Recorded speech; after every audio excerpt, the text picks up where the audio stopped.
حضرت علی رضی اللہ تعالی عنہ نے فرمایا، کفر کے بعد سب سے بڑا گناہ کسی کی دل آزاری ہے۔ جب کوئی دوست تمہیں اپنا راز بتائے تو سمجھ لینا کہ وہ اپنی عزت تمہیں امانت دے رہا ہے، اس میں کبھی بھی خیانت مت کرنا۔ کسی کا عیب تلاش کرنے والے کی مثال اس مکھی جیسی ہے جو سارا خوبصورت جسم چھوڑ کر صرف زخم پر بیٹھتی ہے۔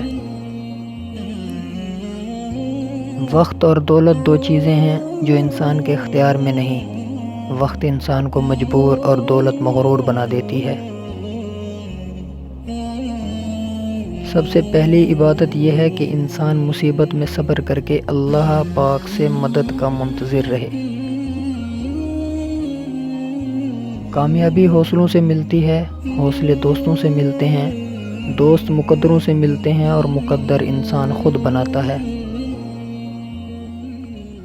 تین چیزیں انسان کو تباہ کر دیتی ہیں: نمبر 1 امیروں کی محفل، نمبر 2 عورتوں کی صحبت، نمبر 3 جاہلوں سے بحث۔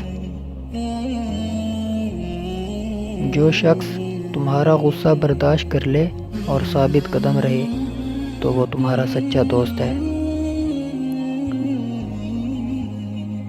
جو ذرا سی بات پر دوست نہ رہے وہ دوست تھا ہی نہیں، اور جس کو ایسے دوست کی تلاش ہو جس میں کوئی خامی نہ ہو، اسے کبھی بھی دوست نہیں ملتا۔ 100 دوستوں سے بہتر وہ ایک دشمن ہے جو دل میں نفرت تو رکھتا ہے لیکن منافقت نہیں کرتا۔